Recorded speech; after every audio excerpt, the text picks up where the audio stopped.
Subscribe to KC Trichy YouTube channel. Like, share and comment.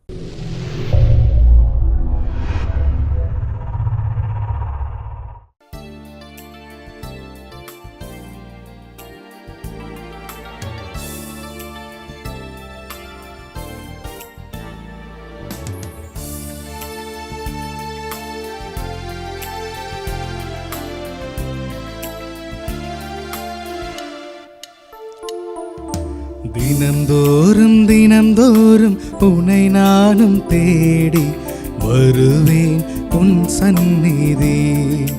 என்றும் நீதான் என் வாழ்வின் கதி. இப்போதும் எப்போதும் கவிநூறு பாடி தொழுவேன் உன் சந்நிதி. என்றும் நீதான் என் வாழ்வின் கதி. ஒரு பார்வை போதும், ஒரு வார்த்தை போதும், ஒரு தீண்டல் அது போதுமே.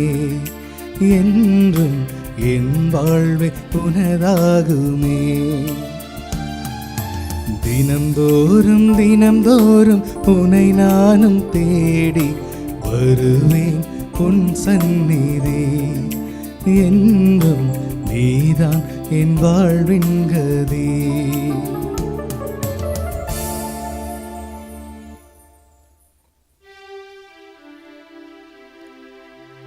தந்தை மகன் தூயாவியாரின் பெயராளே ஆமென். நம் ஆண்டவராகிய இயேசு கிறிஸ்துவின் அருளும் கடவுளின் அன்பும் தூயாவியாரின் நட்புறவும் உங்கள் அனைவரோடும் இருப்பதாக. உம் ஆன்மாவோடும் இருப்பதாக. இறைவனேசுவில் அன்புக்குரியவர்களே, கடவுள் தந்திருக்கின்ற இந்த புதிய நாளுக்காக நாம் அவருக்கு நன்றி செலுத்துவோம். கடந்த நாள் முழுவதும் கண்ணின் கருவழியாக நம்மை பாதுகாத்து வழிநடத்திய இறைவன் புதியதொரு நாளினை நமக்கு தந்திருக்கின்றார். இந்த நாளில் அவர் மீதான நம்பிக்கையில் ஆளப்பட்டவர்களாக நம்பிக்கையோடு அவரை எதிர்நோக்கி செல்ல ஆற்றல் வேண்டி இத்திருப்பலியில் பக்தியோடு பங்கெடுப்போம். சகோதர சகோதரிகளே, தூய மறை நிகழ்வுகளை கொண்டாட நாம் தகுதி பெறும் பொருட்டு நம் பாவங்களை ஏற்றுக்கொள்வோம். எல்லாம் வல்ல இறைவனிடமும் சகோதர சகோதரிகளே, உங்களிடமும் நான் பாவையென்று ஏற்றுக்கொள்கிறேன். ஏனெனில் என் சிந்தனையாலும் சொல்லாலும் செயலாலும் கடமையில் தவிர்தையாலும் பாவங்கள் பல செய்தேன். என் பாவமே என் பாவமே என் பெரும் பாவமே. ஆகையால் எப்பொழுதும் கன்னியான புனித மரியாவையும் வானதூதர் புனிதர் அனைவரையும் சகோதர சகோதரிகளே உங்களையும் நம் இறைவனாகிய ஆண்டவரிடம் எனக்காக வேண்டிக்கொள்ள மன்றாடுகிறேன். எல்லாம் வல்ல இறைவன் நம் மீது இரக்கம் வைத்து நம் பாவங்களை மன்னித்து நம்மை நிலை வாழ்வுக்கு அழைத்துச் செல்வாராக. ஆமென்.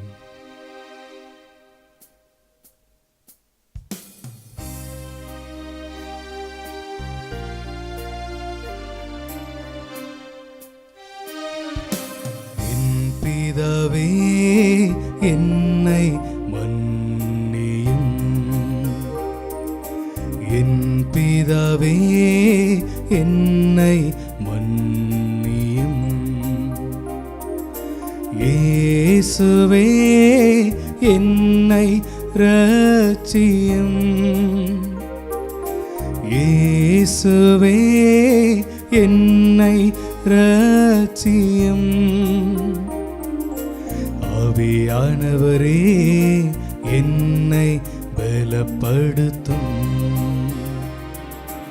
ஆவியானவரே என்னை பலப்படுத்தும். மன்றாடுவோமாக. எல்லாம் வல்ல இறைவா, உம் திருமகன் வழியாக எல்லாம் மக்களிலும் உமது நிலையான ஒளியை ஏற்றினீரே. உம் மக்களின் உள்ளத்தில் மீட்பரின் ஒளி பெருகுவதால் அவரது முடிவில்லாம் ஆட்சிக்கு அவர்கள் வந்து சேர்வார்களாக. உம்மோடு தூய ஆவியாரின் ஒன்றிப்பில் இறைவனாய் என்றென்றும் வாழ்ந்து ஆட்சி செய்கின்றவர் வழியாக உம்மை மன்றாடுகின்றோம். ஆமென். எபிரேயருக்கு எழுதப்பட்ட திருமுகத்திலிருந்து வாசகம். சகோதரர் சகோதரிகளே, தூய ஆவியார் கூறுவது, இன்று நீங்கள் அவரது குரலை கேட்பீர்கள் என்றால், பாலை நிலத்தில் சோதனை நாளன்று கிளர்ச்சியின் போது இருந்தது போல உங்கள் இதயத்தை கடினப்படுத்திக் கொள்ளாதீர்கள். அங்கே உங்கள் மூதாதையர் 40 ஆண்டுகள் என் செயல்களை கண்டிருந்தும் என்னை சோதித்து பார்த்தனர். எனவே அத்தலைமுறையினர் மீது வெறுப்பு கொண்டு எப்போதும் இவர்களது உள்ளம் தவறுகிறது. என் வழிகளை இவர்கள் அறியாதவர்கள். எனவே நான் சினமுற்று, நான் அளிக்கும் இளைப்பாற்றியின் நாட்டிற்குள் நுழையவே மாட்டார்கள் என்று ஆணையிட்டு கூறினேன் என்றார் கடவுள். அன்பர்களே, நம்பிக்கை கொள்ளாத தீய உள்ளம் வாழும் கடவுளை விட்டு விலகும். இத்தகைய தீய உள்ளம் உங்களுள் எவருக்கும் இராதபடி பார்த்து கொள்ளுங்கள். உங்களுள் எவரும் பாவத்தால் ஏமாற்றப்பட்டு கடின உள்ளத்தினர் ஆகாதவாறு ஒவ்வொரு நாளும் இன்றே என எண்ணி நாள்தோறும் ஒருவருக்கொருவர் அறிவுரை கூறுங்கள். தொடக்கத்தில் நாம் கொண்டிருந்த திட நம்பிக்கையை இறுதி வரை உறுதியாக பற்றி கொண்டிருந்தால் நாமும் கிறிஸ்துவின் பங்காளிகளாவோம். ஆண்டவரின் அருள்வாக்கு. இறைவனுக்கு நன்றி.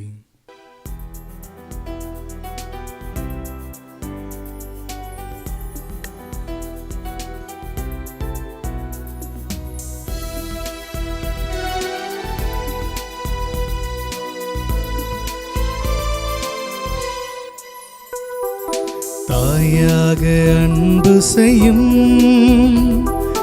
என்னுயிர் நீதானையா, சேயாக நம்பி வந்தே வாழ்வில் ஒளியேற்றவா. தாயாக அன்பு செய்யும் என்னுயிர் நீதானையா, சேயாக நம்பி வந்தே வாழ்வில் ஒளியேற்றவா. கொஞ்சம் தமிழ் மொழி பேசி என்னை தேற்றவே, கொஞ்சம் தமிழ் மொழி பேசி என்னை தேற்றவே, பிஞ்சு நெஞ்சம் அழைக்குது வருவாய் தேவா, பிஞ்சு நெஞ்சம் அழைக்குது வருவாய் தேவா. தாயாக அன்பு செய்யும் என்னுயிர் நீதானையா, சேயாக நம்பி வந்தே வாழ்வில் ஒளியேற்றவா.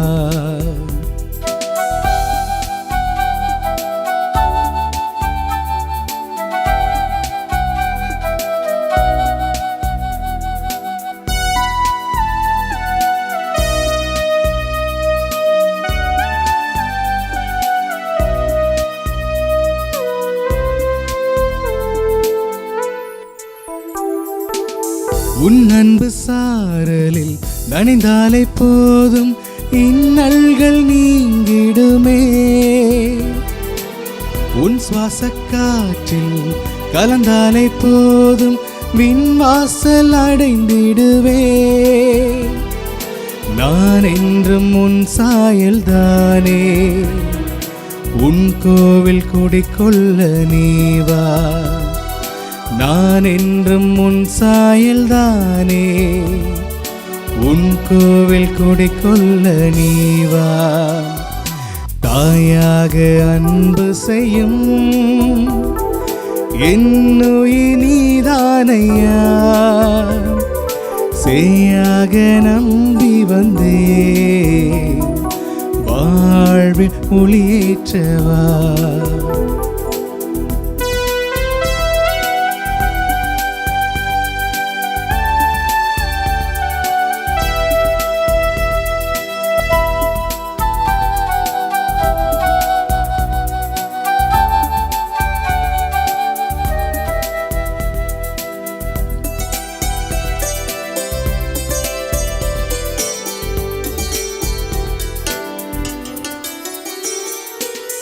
உன் பாச நரம்பில் இணைந்தாலே போதும் சுகராகம் மீட்டிடுவே.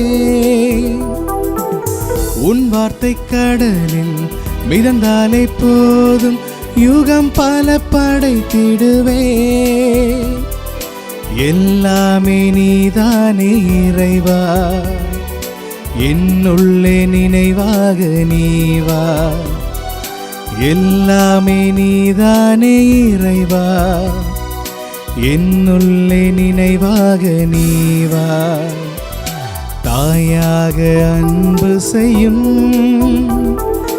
என்னுயிர் நீதானையா. செய்யாக நம்பி வந்தே வாழ்வில் ஒளியேற்றவா. கொஞ்சம் தமிழ் மொழி பேசி என்னை தேற்றவே, கொஞ்சம் தமிழ் மொழி பேசி என்னை தேற்றவே. பிஞ்சு நெஞ்சம் அழைக்குது வருவாய் தேவா, பிஞ்சு நெஞ்சம் அழைக்குது வருவாய் தேவா.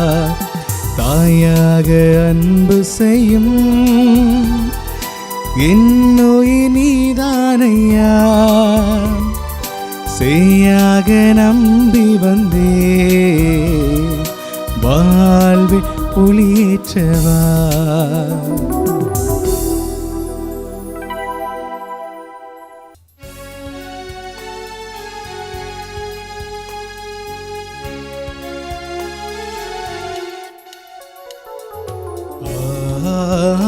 Alleluia,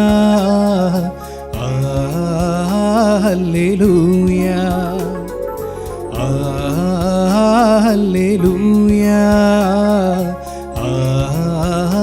Alleluia, Alleluia, Alleluia, Alleluia, Alleluia. இயேசு விண்ணரசை பற்றி நற்செய்தியை பறைசாற்றினார். மக்களிடையே இருந்த நோய் நொடிகள் அனைத்தையும் குணமாக்கினார். அல்லேலூயா, அல்லேலூயா, அல்லேலூயா, அல்லேலூயா, அல்லேலூயா, அல்லேலூயா,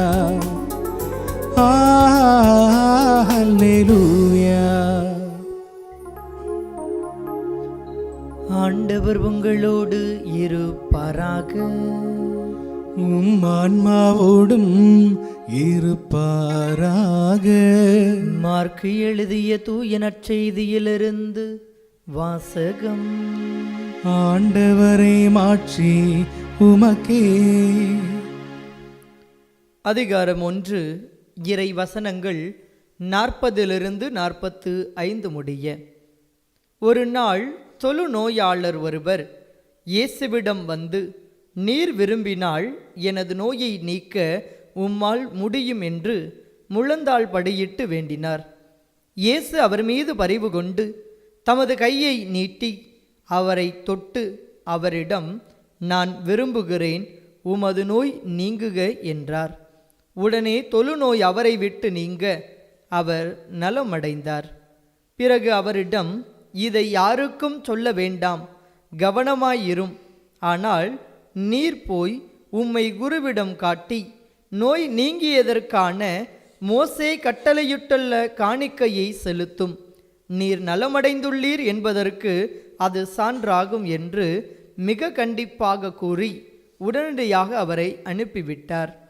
ஆனால் அவர் புறப்பட்டு சென்று இந்த செய்தியை எங்கும் அறிவித்து பரப்பி வந்தார். அதனால் இயேசு எந்த நகருக்குள்ளும் வெளிப்படையாய் செல்ல முடியவில்லை. வெளியே தனிமையான இடங்களில் தங்கி வந்தார். எனினும் மக்கள் எல்லா இடங்களிலிருந்தும் அவரிடம் வந்து கொண்டிருந்தார்கள். ஆண்டவரின் அருள்வாக்கு. கிறிஸ்துவே உமக்கு புகழ்.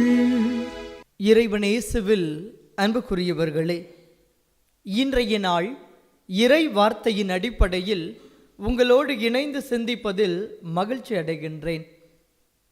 இன்றைய முதல் வாசகம் மற்றும் நற்செய்தி வாசகத்தின் வாயிலாக நாம் நமது வாழ்வை நெறிப்படுத்திக் கொண்டு கடவுளுக்கு உகந்தவர்களாக, அவர் மீதான நம்பிக்கையில் ஆளப்பட்ட மனிதர்களாக நாளும் வளர்வதற்கான ஒரு அழைப்பினை இந்த இறை வார்த்தை பகுதிகள் நமக்கு தருகின்றன.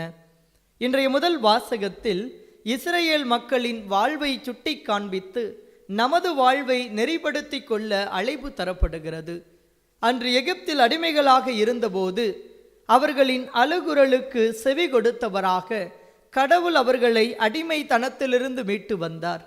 40 ஆண்டுகளாக பாலை நிலத்தில் அவர்களை பராமரித்தார். உண்ண உணவும் உடலுள்ள சுகமும் நல்ல பாதுகாப்பையும் கொடுத்து அவர்களை வழி நடத்தினார். கேட்ட போதெல்லாம் கேட்டதை கொடுத்து, அழைத்த குரலுக்கெல்லாம் இந்த ஆண்டவர் செவி கொடுத்த போதும் கூட இந்த இஸ்ரேல் மக்கள் தங்கள் மனதினை, தங்கள் வாழ்வினை தங்கள் மனம் போன போக்கில் அமைத்து கொண்டார்கள். பல நேரங்களில் மற்றவர்களை பார்த்து அவர்களுடைய வழிபாடுகளை கண்டு தாங்களும் அத்தகைய வழிபாட்டை பின்பற்றக்கூடிய மனிதர்களாக மாறி போனார்கள். அதன் விளைவே தங்களுக்கென அவர்கள் ஒரு கன்றுக்குட்டி சிலையை செய்து கொண்டு இதுவே தங்களை எகிப்தின் அடிமைத்தனத்திலிருந்து மீட்டு வந்தது என்று சொல்லி குடித்து கூத்தாடக்கூடிய மனிதர்களாக அவர்கள் இருந்ததை விவிலியத்திலிருந்து நாம் அறிந்து கொள்கிறோம். பல நேரங்களில் இந்த இறைவன் இன்னல்களுக்கு மத்தியிலும் இடையூறுகளுக்கு மத்தியிலும் அவர்களை கரம் பிடித்து வழி நடத்தி இருந்த போதும் கூட இந்த உண்மை கடவுளை உணர்ந்து கொள்ள தவறியவர்களாக தங்கள் வாழ்வை நெறிபெறச் செய்து கொண்டு தங்கள் வாழ்வை அமைத்து கொண்டார்கள். கடவுளின் பராமரிப்பு தங்களோடு இருக்கிறது, தங்களை வழி நடத்துகிறது என்பதையெல்லாம் மறந்தவர்களாக தங்களுக்கும் ஒரு அரசர் வேண்டும், அந்த அரசரின் ஆணைக்கே நாங்கள் கட்டுப்பட விரும்புகிறோம் என்று சொல்லி தங்களுக்கான அரசரை வேண்டும் என்று கடவுளிடத்தில் அவர்கள் முறையிடுகிறார்கள். எத்தனையோ முறை அவர்கள் நம்பிக்கையோடு கடவுளை நோக்கி குரல் எழுப்பிய போது கடவுள் அவர்களின் குரலுக்கு செவி கொடுத்து அவர்கள் கேட்டதையெல்லாம் கொடுத்து அவர்களை அழைத்து வந்தார். ஆனாலும் அவர்களின் உள்ளமானது கடினப்பட்டிருந்தது. அவர்கள் ஆண்டவர் கூறுகின்ற வார்த்தைகளுக்கு செவி கொடுத்து தங்கள் வாழ்வை நெறிப்படுத்தி கொள்ள தவறியவர்களாக வாழ்ந்து கொண்டிருந்தார்கள். தவறுவது அவர்களது இயல்பாக இருந்தாலும் அவர்களுக்கு தாம் தர விரும்பிய ஆசிகளை கடவுள் மீண்டும் மீண்டுமாக தந்து அவர்கள் செய்கிற தவறுகளை எல்லாம் சுட்டி காண்பித்து அவர்களின் வாழ்வு நெறிபட வேண்டும் என்பதில் மட்டுமே கடவுள் கண்ணும் கருத்துமாக செயல்பட்டார் என்பதை விடுதலை பயண நூலிலிருந்து நாம் இஸ்ரேல் மக்களின் வாழ்வு வழியாக அறிந்து கொள்கின்றோம். இந்த இஸ்ரேல் மக்களை போல நமது வாழ்வு அமைந்துவிடக்கூடாது என்பதைத்தான் இன்றைய முதல் வாசகத்தின் வாயிலாக நாம் உணர்ந்து கொள்ள அழைக்கப்படுகின்றோம். இஸ்ரேல் மக்களின் இதயம் கடினப்பட்டு போயிருந்தது, ஆனால் நமது இதயங்கள் கடினப்பட்டு போகக்கூடாது.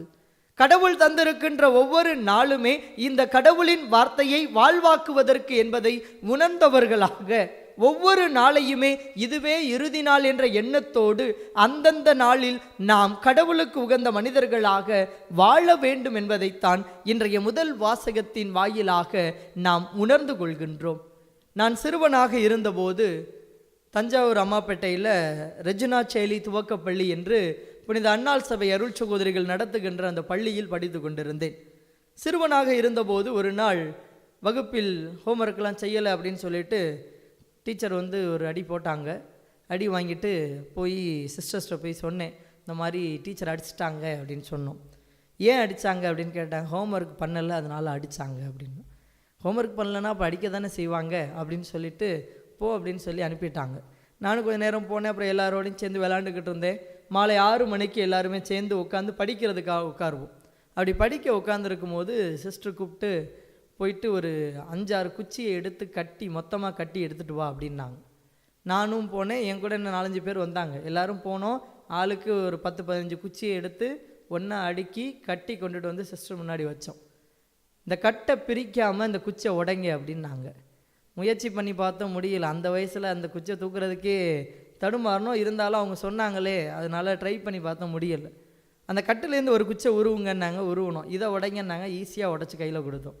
அப்போ நாங்கள் தான் பெரிய பலசாலி அப்படின்னு நினச்சிக்கிட்டு இருந்தோம். அப்போ சிஸ்டர் சொன்னாங்க, இது போல தான் உன்னுடைய வீட்டு பாடமும், அன்னன்னைக்கு வேலையை நீ அன்னன்னைக்கு முடிச்சிட்டின்னா கவலைப்படாமல் இருக்கலாம். இப்படி சேர்த்து வச்சுன்னா அது ஒரு பெரிய சுமையாக மாறிடும். அப்போ நீ மொத்தமாக உட்காந்து முடிக்கணும்னு என்ன தான் முக்கினாலும் உன்னால் முடியாது. அதனால் அப்பப்போ அன்னன்னைக்கு உரிய காரியங்களை நீ சரியாக செய்கிறதுக்கு முயற்சி செய் அப்படின்னு சொல்லுவாங்க. சிறு வயதில் கிடைத்த அனுபவமாக இருந்தாலும் அவர்கள் சொல்லி அந்த வாழ்க்கை பாடம் இன்றும் மனதில் இருந்து கொண்டிருக்கிறது. ஒவ்வொரு நாளுமே கடவுள் எனக்கு தருகிறார் என்றால் இந்த நாளில் கடவுள் என் வழியாக ஏதோ ஒரு நன்மையை செய்ய விரும்புகிறார். ஏதோ ஒரு நன்மைத்தனத்திற்காக கடவுள் இந்த புதிய நாளினை எனக்கு தந்திருக்கிறார். இந்த நாளில் அவருக்கு உகந்த ஒரு மனிதனாக நான் வாழ வேண்டும் என்பதில் மட்டுமே கண்ணும் கருத்துமாக செயல்பட வேண்டும் என்ற எண்ணமானது இருக்கிறது. இன்னைக்குரிய காரியங்களை இன்றே முடித்துவிட வேண்டும் என்ற எண்ணமானது இன்று மேலோங்கி இருக்கிறது என்றால் அன்று அவர்கள் அனுபவத்தின் வாயிலாக கற்றுக் கொடுத்த அந்த வாழ்வுக்கான பாடம் இன்றும் வாழ்வை நெறிப்படுத்தி கொண்டிருப்பதாக பல நேரங்களில் உணர்ந்து கொள்வது உண்டு. சிறு வயது என்பது அடிப்படையில் பல நேரங்களில் சிறுவர்களோடு ஒருவர் மாற்றி ஒருவர் சண்டையிட்டுக் கொள்வது உண்டு. ஆனால் இரவு தூங்கச் செல்லுவதற்கு முன்பாக அருள் சகோதரி அவர்கள் எங்களை எப்போதுமே ஒன்றாக அமர வைத்து ஒரு சிறிய ஜெபத்தை முன்னெடுப்பார். அந்த ஜெபத்தை முடிக்கின்ற போது அவர் சொல்லுவார், இன்று இருக்கிறோம், தூங்கச் செல்கிறோம், நாளை இழந்தொரிப்போமா என்பது யாருக்கும் தெரியாது. இன்று யாரோடாவது நீங்கள் உறவை புதுப்பித்துக் கொள்ள விரும்பினால் முதலில் புதுப்பித்துக் கொள்ளுங்கள். யாரிடமாவது சண்டை போட்டிருந்தீங்கன்னா போய் முதல்ல சமாதானம் ஆகுங்க அப்படின்னு சொல்லுவாங்க. அது அன்னைக்கு சொல்லும் பொழுது வேடிக்கையாகவும் நகைச்சுவையாகவும் இருந்தது. நாங்களும் ஓடி போய் சாரி அப்படிலாம் சொல்லிட்டு வந்திருந்தோம். ஆனால் அனுபவ ரீதியாக அதை உணர்ந்து கொள்ளவில்லை. ஆனால் கடந்து வந்த பாதைகளை திருப்பி பார்க்கிற போதுதான் ஒரு வாழ்வுக்கான பாடத்தை எளிதில் கற்றுக் கொடுத்து சென்றார். இன்று இருக்கிறோம், கடவுள் கொடுத்திருக்கின்ற இந்த நாளிலே மகிழ்ச்சியோடு இருக்கிறோம், பல மனிதர்களை சந்திக்கிறோம், தோல்வியோடு துவண்டு போயிருக்கிற மனிதர்களை சந்திக்கிற போது அவர்களை ஊக்கமூட்டுகிறோம், கடவுளின் வார்த்தைகளை வாசிக்கிறோம், வாசித்த வார்த்தைகளை வாழ்வாக்க வேண்டும் என முயற்சி செய்கிறோம். ஆனால் இன்றுக்கு பிறகு நாளை என்பது கேள்விக்குறியாக இருக்கின்ற நமது வாழ்வில் நாம் இன்றைய நாளில் இன்று நமக்கு தரப்பட்டிருக்கின்ற எல்லா விதமான பொறுப்புகளையும் கடமைகளையும் உணர்ந்தவர்களாக அதனை செய்கின்ற மனிதர்களாக இருக்க வேண்டும் என்பதைத்தான் இன்றைய நாளில் நாம் இன்னும் ஆழமாக உணர்ந்து கொள்ள அழைக்கப்படுகிறோம். நம்பிக்கையோடு நாம் கடவுளை நாடி செல்லுகிற போது அவர் நமக்கு நலமான பலவற்றை செய்ய காத்திருக்கிறார். இன்றைய நற்செய்தி வாசகத்தில் அதைத்தான் வாசிக்க கேட்டோம். தொழுநோய் பட்டிருக்கக்கூடிய ஒரு நபர் இயேசுவை நோக்கி செல்லுகிறார். அன்றைய யூத சமூகத்தை பொறுத்தவரை ஒரு மனிதன் தொழுநோயால் பாதிக்கப்பட்டால் அவனை ஊரிலிருந்து தள்ளி வைப்பார்கள். யாரும் அவர் பக்கத்தில் செல்லக்கூடாது. ஏன் அவர் தொழுநோய் வந்தது என்றால் அவர் செய்த பாவத்தின் விளைவு என்று சொல்லி அந்த சமூகம் அவரை ஒரு பாவியாகவும் ஒரு நோயாளியாகவும் தொட மறுத்து அவரை அந்நியப்படுத்தி வைத்திருந்தது. ஆனால் அந்நியப்பட்டு வைக்கப்பட்டிருந்த அந்த மனிதன் இயேசுவை தேடி வருகிறார் என்றால் இயேசுவிடம் செல்லலாம் என்ற எண்ணம் அவருக்குள் முதலில் இருந்தது. அதன் விளைவு அந்த மனிதன் இயேசுவை தேடி வருகிறான். தன்னை தேடி வருகின்ற மனிதனிடத்தில் இயேசு கேட்கின்ற கேள்வி, நான் உனக்கு என்ன செய்ய வேண்டும்? அந்த மனிதன் சொன்ன பதில் இதுதான், நீர் விரும்பினால் என் நோயை குணமாக்கும், நீர் விரும்பினால் என் நோயை குணமாக்கும். இந்த வார்த்தையை கேட்ட மாத்திரமே அவன் உள்ளத்தில் இருந்த நம்பிக்கையை உணர்ந்தவராக, நான் விரும்புகிறேன், உனது நோய் குணமாகட்டும் என்று சொல்லி தொட மறுத்த அந்த தொழுநோயாளரை இயேசு தொட்டு குணப்படுத்துவதைத்தான் இன்றைய நற்செய்தி வாசகமாக நாம் வாசிக்க கேட்டோம். வாழ்வில் எத்தனையோ இன்னல்களையும் இடையூறுகளையும் கஷ்டங்களையும் இதயத்தில் சுமந்து கொண்டிருந்தாலும் நாம் இந்த கடவுளை நோக்கி செல்லுகிற போது நம் துன்பத்தில் துணை நிற்பவராக, நாம் சந்தித்து வந்து கொண்டிருக்கின்ற இந்த துன்பத்தை எதிர்கொள்வதற்கான ஆற்றலை இந்த கடவுள் தர வல்லவர் என்பதை நாம் இதயத்தில் ஆழமாக இருத்தி கொள்ள அழைக்கப்படுகிறோம்.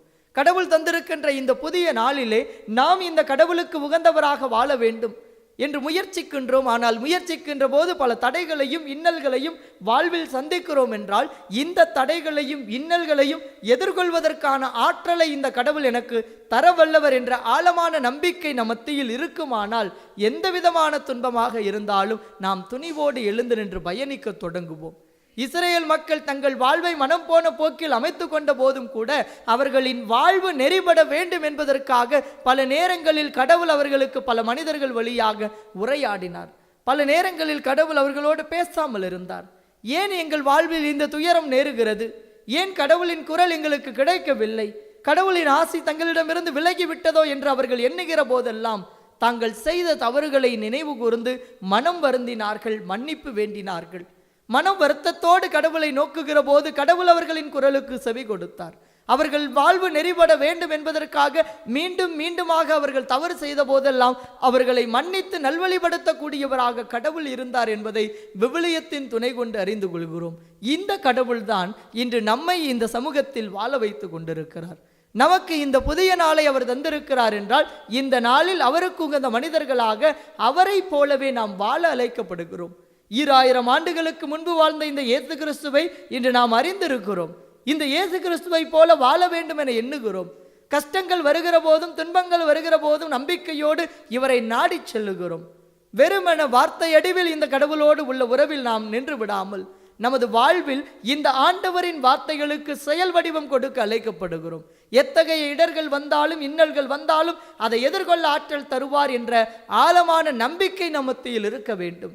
துன்பங்கள் வருகிற போதும் இன்னல்கள் வருகிற போதும் துவண்டு போகின்ற மனிதர்களாக நாம் இருப்போமானால் இந்த இயேசுவை ஏற்றுக்கொண்டிருக்கிறோம் என்பதில் அர்த்தம் அல்ல. இந்த இயேசுவை ஏற்றுக்கொண்டிருக்கக்கூடிய நாம் ஒவ்வொருவருமே நமது சொல்லாலும் செயலாலும் இந்த கடவுளுக்கு ஒரு முன்மாதிரியான ஒரு வாழ்வை நாம் வாழ வேண்டும். நமக்கெல்லாம் முன்மாதிரியாக இந்த இறைவன் வாழ்ந்து காண்பித்தார். இந்த இறைவனை அறிந்திருக்கின்ற நாம், இந்த இறைவனை பின்பற்றி சென்று கொண்டிருக்கக்கூடிய நாமும் ஒவ்வொரு நாளும் கடவுள் தந்திருக்கின்றார். இந்த நாளில் நம்மால் முடிந்த நன்மைகளை செய்ய வேண்டும். நம்மால் முடிந்த மட்டும் அனைவரையும் ஊக்கப்படுத்த வேண்டும். நம்மால் முடிந்த மட்டும் நமது வாழ்வில் இருக்கின்ற இன்னல்கள் இடையூறுகளுக்கு மத்தியிலும் இந்த கடவுளை தேட வேண்டும் என்ற நம்பிக்கையில் நாளும் வளர்வதற்கான அழைப்பைத்தான் இன்றைய இறை வார்த்தை பகுதி வழியாக இறைவன் நமக்கு தருகின்றார். இறைவன் தரக்கூடிய இந்த வாழ்வுக்கான வாழ்க்கை பாடங்களை இதயத்தில் இருத்தி கொண்டவர்களாக நம் உள்ளத்தில் இருக்கிற எல்லா விதமான துன்பங்களையும் இந்த கடவுளிடத்தில் ஒப்புக் கொடுப்போம். பேதுரு எழுதிய முதல் கடிதம் அதிகாரம் 5 இறைவசனம் 6-7 குறிப்பிடுகிறது.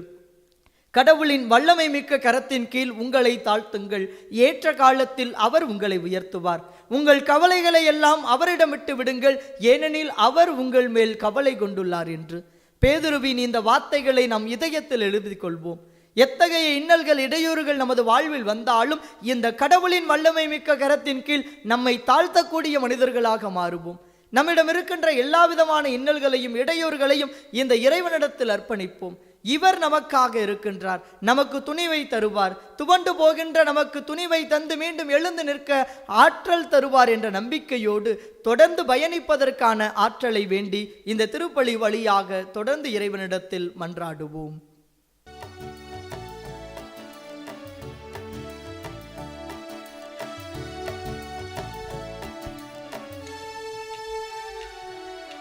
பலியாக என்னை உனக்கு தருவேன் என்று இந்த படைப்பெல்லாம் நீதானே படைத்தாய் என்று. பலியாக என்னை உனக்கு தருவேன் என்று இந்த படைப்பெல்லாம் நீதானே படைத்தாய் என்று.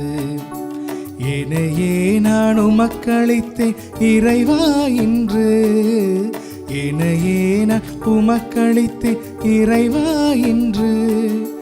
உருமாற்றி உனதாக்கும் தலைவா நன்று. தந்தேன் தந்தேன் தந்தேன் என்னையே இறைவா. தருவாய் தருவாய் தருவாய் உன் அருளே நிறைவாய். தந்தேன் தந்தேன் தந்தேன் என்னையே இறைவா. தருவாய் தருவாய் தருவாய் உன் அருளே நிறைவாய். பலியாக என்னை உனக்கு தருவேன் என்று இந்த படைப்பெல்லாம் நீதானே படைத்தாய் என்று. பலியாக என்னை உனக்கு தருவேன் என்று இந்த படைப்பெல்லாம் நீதானே படைத்தாய் என்று.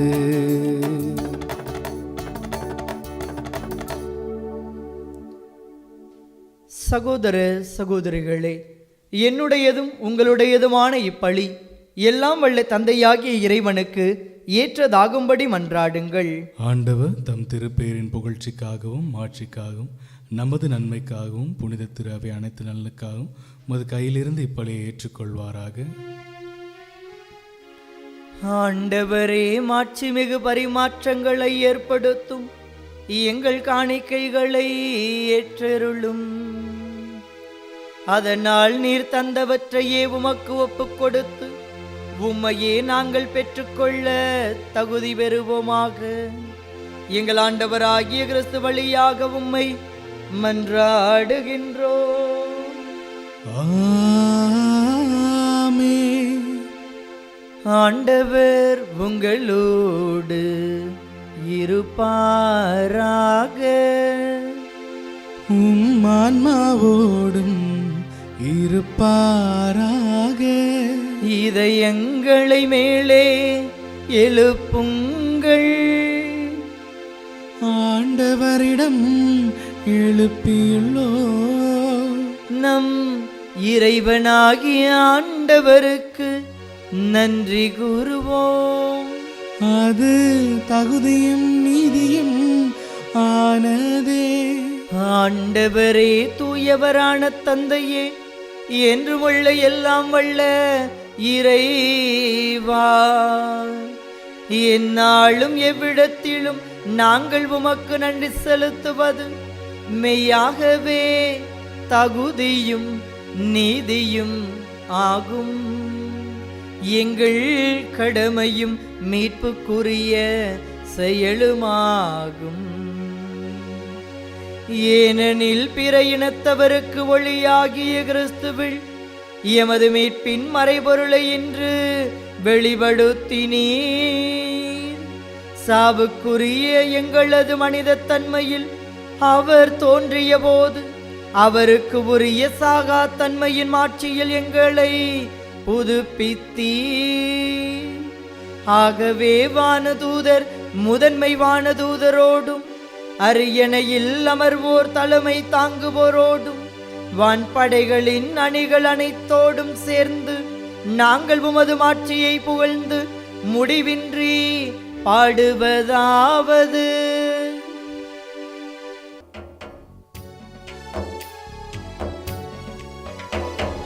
தூயவர் தூயவர் தூயவர், வான்படைகளின் கடவுளாம் ஆண்டவர். விண்ணகமும் மண்ணகமும் உமது மாட்சியால் நிறைந்துள்ளன. உன்னதங்களிலே ஓசன்னா, உன்னதங்களிலே ஓசன்னா. ஆண்டவர் பெயரால் வருகிறவர் ஆசி பெற்றவர். உன்னதங்களிலே ஓசன்னா, உன்னதங்களிலே ஓசன்னா. ஓசன்னா ஓசன்னா ஓசன்னா ஓசன்னா ஓசானா ஓசானா. ஆண்டவரே, நீர் மெய்யாகவே தூயவர், தூய்மை அனைத்திற்கும் ஒற்று. ஆகவே உம்முடைய ஆவியை பொழிந்து இக்காணிக்கைகளை தூய்மைப்படுத்த உம்மை வேண்டுகின்றோம். இவ்வாறு எங்கள் ஆண்டவர் இயேசு கிறிஸ்துவின் உடலும் இரத்தமுமாக எங்களுக்கு இவை மாறுவனவாக. அவர் பாடுபட உளம் கனிந்து தம்மை கையளித்த போது அப்பத்தை எடுத்து நன்றி செலுத்தி அதை பிட்டு தம் சீடர்களுக்கு அளித்து கூறியதாவது: அனைவரும் இதிலிருந்து பெற்று உண்ணுங்கள், ஏனெனில் இது உங்களுக்காக கையளிக்கப்படும் என் உடல்.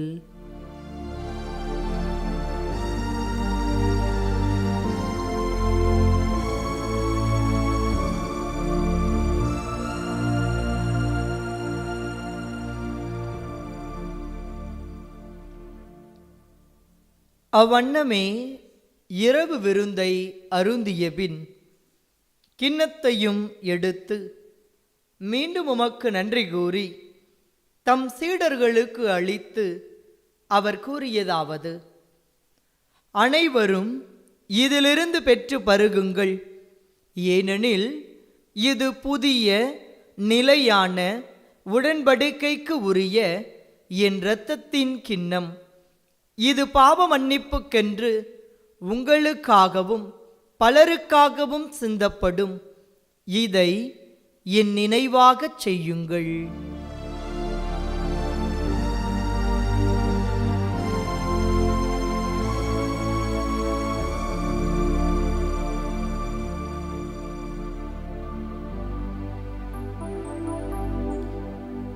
நம்பிக்கையின் மறைபொருள்.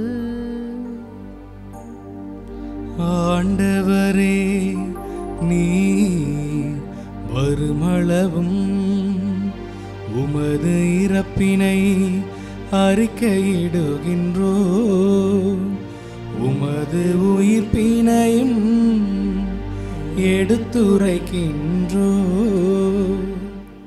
ஆகவே ஆண்டவரை, நாங்கள் கிறிஸ்துவின் இறப்பினையும் உயிர்ப்பினையும் நினைவு கூர்ந்து வாழ்வு தரும் அப்பத்தையும் மீட்பளிக்கும் கிண்ணத்தையும் உமக்கு ஒப்பு கொடுக்கின்றோம். உம் திருமுன் நின்று உமக்கு ஊழியம் புரிய தகுந்தவர்கள் என எங்களை ஏற்றுக்கொண்டீர். எனவே உமக்கு நன்றி செலுத்துகின்றோம். மேலும் கிறிஸ்துவின் உடலிலும் இரத்தத்திலும் பங்கு கொள்ளும் எங்களை தூய ஆவியார் ஒன்று சேர்க்க வேண்டுமென உம்மை தாழ்மையுடன் மன்றாடுகின்றோம். ஆண்டவரை, உலகெங்கும் பரவி இருக்கும் உமது திரு அவையை நினைவு கூர்ந்தருளும். எங்கள் திருத்தந்தை பிரான்சிஸ், எங்கள் ஆயர் ஆரோக்கியராஜ், எல்லா திருநிலையினர் ஆகிய அனைவரோடும் உமது திரு அவை அன்பில் நிறைவு பெறச் செய்தருளும். இறைவா, நம்பிக்கையோடு இப்பலியில் கலந்து கொண்டு ஜெபிக்கின்ற ஒவ்வொருவரையும் உம் பாதம் அர்ப்பணிக்கின்றோம். நீர்தாமே இவர்களின் தேவைகளில் உடனிருந்து ஒவ்வொரு நாளையும் உமக்கு உகந்த நாள் என்பதை உணர்ந்தவர்களாக வாழ்வை நெறிப்படுத்தி கொண்டு வாழ்வதற்கான ஆற்றலை தந்தருளும். இணைய வழியில் இப்பலியை கண்டு ஜெபிக்கிற ஒவ்வொருவரையும் உம் பாதம் அர்ப்பணிக்கின்றோம். அவர்களின் உள்ளத்து எண்ணங்களையும் ஏக்கங்களையும் நீர் அறிந்தவராயிருக்கின்றீர். தகுந்த நேரத்தில் அவர்களின் தேவைகளுக்கு பதில் அளித்தருளும். மேலும் உயிர்த்தலும் எதிர்நோக்குடன் துயில் கொள்ளும் எங்கள் சகோதர சகோதரிகளையும் இறந்தோர் அனைவரையும் இரக்கத்துடன் நினைவு கூர்ந்து உமது திருமுக ஒளியினுள் ஏற்றருளும். எங்கள் அனைவர் மீதும் இரக்கமாயிரும்.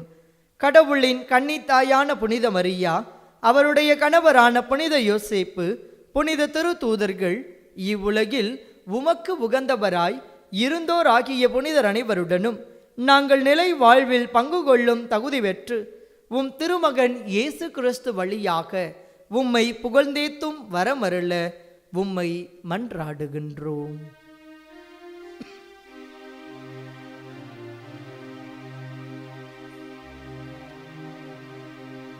இவர் வழியாக இவரோடு இவரில் எல்லாம் வல்ல இறைவனாகிய தந்தையே,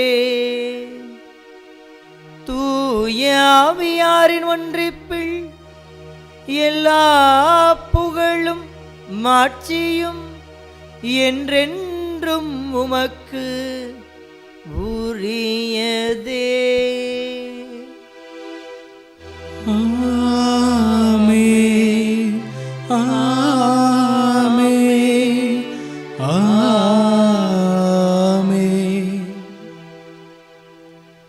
மீட்பரின் கட்டளையால் கற்பிக்கப்பட்டு இறைவடிப்பினையால் பயிற்சி பெற்ற நாம் துணிந்து பாடுவோம்.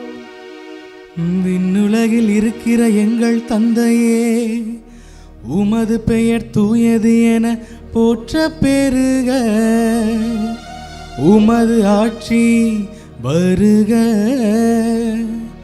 உமது திருவுள்ளம் விண்ணுலகில் நிறைவேறுவது போல மண்ணுலகிலும் நிறைவேறுக. எங்கள் அன்றாட உணவை இன்று எங்களுக்கு தாரும். எங்களுக்கு எதிராக குற்றம் செய்வோரை நாங்கள் மன்னிப்பது போல எங்கள் குற்றங்களை மன்னியும். எங்களை சோதனைக்கு உட்படுத்தாதேயும், தீமையிலிருந்து எங்களை விடுவித்தருளும். ஆண்டவரே, தீமை அனைத்திலுமிருந்து எங்களை விடுவித்து எங்கள் வாழ்நாளில் அமைதியை கனிவுடன் அருள உம்மை மன்றாடுகின்றோம். உமது இரக்கத்தின் உதவியால் நாங்கள் பாவத்திலிருந்து எப்போதும் விடுதலை பெற்று யாதொரு கலக்கமுமின்றி நலமாயிருப்போமாக. நாங்கள் எதிர்நோக்கி இருக்கும் பேரின்பத்திற்காகவும் எம் மீட்பராக்கிய இயேசு கிறிஸ்துவின் வருகைக்காகவும் காத்திருக்கின்றோம். ஏனெனில் ஆட்சியும் வல்லமையும் மாற்றியும் என்றென்றும் உமதே. ஆண்டவரே இயேசு கிறிஸ்துவே, அமைதியை உங்களுக்கு விட்டுச் சொல்கிறேன், என் அமைதியையே உங்களுக்கு அளிக்கின்றேன் என்று உம் திரு தூதர்களுக்கு மொழிந்தீரே. எங்கள் பாவங்களை பாராமல் உமது திரு அவையின் நம்பிக்கையை கண்ணோக்கி உமது திருவுளத்திற்கு ஏற்ப அதற்கு அமைதியையும் ஒற்றுமையையும் அளித்தருள்வீராக. என்றென்றும் வாழ்ந்து ஆட்சி செய்கின்றவர் நீரே. ஆமென். ஆண்டவருடைய அமைதி உங்களோடு என்றும் இருப்பதாக, உம் ஆன்மாவோடும் இருப்பதாக. ஒருவருக்கொருவர் நம் ஆண்டவர் இயேசு கிறிஸ்து வழங்கும் அமைதியை மகிழ்வோடு மற்றவரிடம் பகிர்ந்து கொள்வோம். உலகின் பாவங்களை போக்கும் இறைவனின் செம்மறியே எங்கள் மேல் இரக்கமாயிரும். உலகின் பாவங்களை போக்கும் இறைவனின் செம்மறியே எங்கள் மேல் இரக்கமாயிரும். உலகின் பாவங்களை போக்கும் இறைவனின் செம்மறியே எங்களுக்கு அமைதி அளித்தருளும்.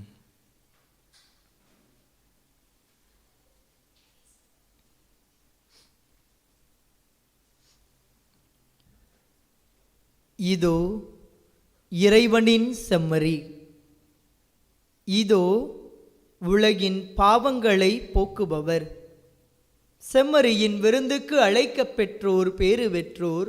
ஆண்டவரே, நீரின் இல்லத்தில் எழுந்தருள நான் தகுதியற்றவன், ஆனால் ஒரு வார்த்தை மட்டும் சொல்லியருளும், எனது ஆன்மா நலமடையும். ஆசை திருவிருந்துக்கான மன்றாட்டு. ஆண்டவரே, நீர் என் இல்லத்தில் எழுந்தருள நான் தகுதியற்றவன், ஆனால் ஒரு வார்த்தை மட்டும் சொல்லியருளும் என்று நூற்றுவர் தலைவன் ஜெபித்தது போல நாங்களும் இப்போது உம் திருப்பாதம் பணிந்து வேண்டுகிறோம். இனிய இயேசுவே, நாங்கள் தகுதியற்றவர்களாய் இருந்தாலும் எங்கள் தகுதியின்மையை பாராமல் நீர் எங்கள் உள்ளங்களில் எழுந்து வாரும். உம் அன்பிலும் அருளிலும் நாங்கள் நிலைத்திருக்க எம்முள் எழுந்து வாரும். உம் பிள்ளைகளாக உயிருள்ள உண்மை சாட்சிகளாக உமது நற்செய்தின்படி வாழ்பவர்களாக எங்களை உருமாற்ற வாரும். தந்தையின் திருவுளப்படி வாழ்ந்திட எங்களுக்கு துணை புரிந்திட வாரும். நன்மை செய்வதில் ஆர்வமுள்ளவர்களாய் தீமைகள் அனைத்திலிருந்தும் விடுதலை பெற்றவர்களாய் வாழவும் எங்களை வழிநடத்த வாரும். எல்லா நலன்களும் வளங்களும் எங்களை நிரப்ப வாரும். ஆமேன். மன்றாடுவோமாக. எல்லாம் வல்ல இறைவா, எங்களுக்கு அருள் புரிய உம்மை வேண்டுகின்றோ. புனிதமான இம்மறை நிகழ்வுகளின் ஆற்றலால் எங்கள் வாழ்வு என்றும் உறுதி பெறுவதாக. எங்கள் ஆண்டவராகிய இயேசு கிறிஸ்து வழியாக உம்மை மன்றாடுகின்றோ. ஆமென். ஆண்டவர் உங்களோடு இருப்பாராக. உம் ஆன்மாவோடும் இருப்பாராக. எல்லாம் வல்ல இறைவன் தந்தை, மகன், தூய ஆவியார் உங்களுக்கு தம் ஆசையை வழங்குவாராக. ஆமென். கடவுளின் மீதான நம்பிக்கையில் நாளும் வளர சென்று பாருங்கள். திருப்பலி நிறைவேறிற்று. இறைவனுக்கு நன்றி.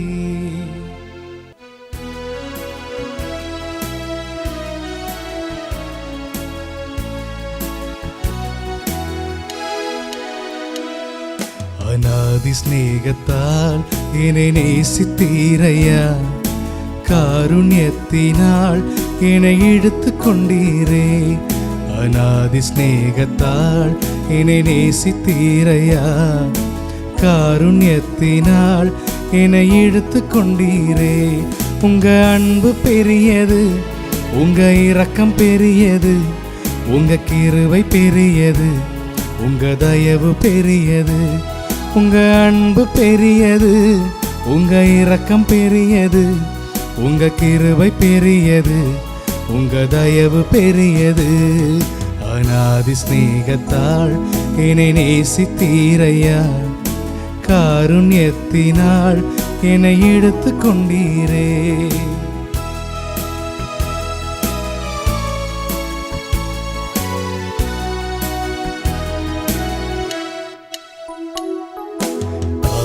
கருவில் தோன்றும் முன்னே தெரிந்து கொண்டீரே.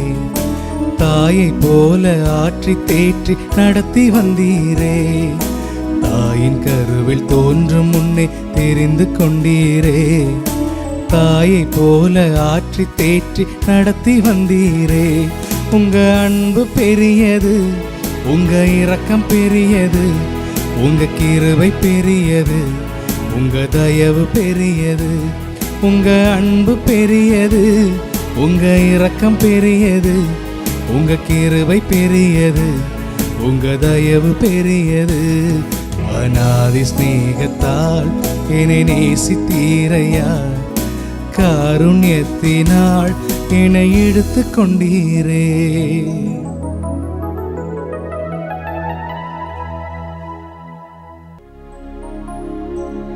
நிலையான புகழுக்குரிய தூய்மை மிகு நற்கருணைக்கு எல்லா காலமும் ஆராதனையும் புகழும் மாட்சியும் உண்டாக கடவது. நன்றி மகன் தூயாவின் பேராலே ஆமென். Subscribe to KC Trichy YouTube channel. Like, share and comment.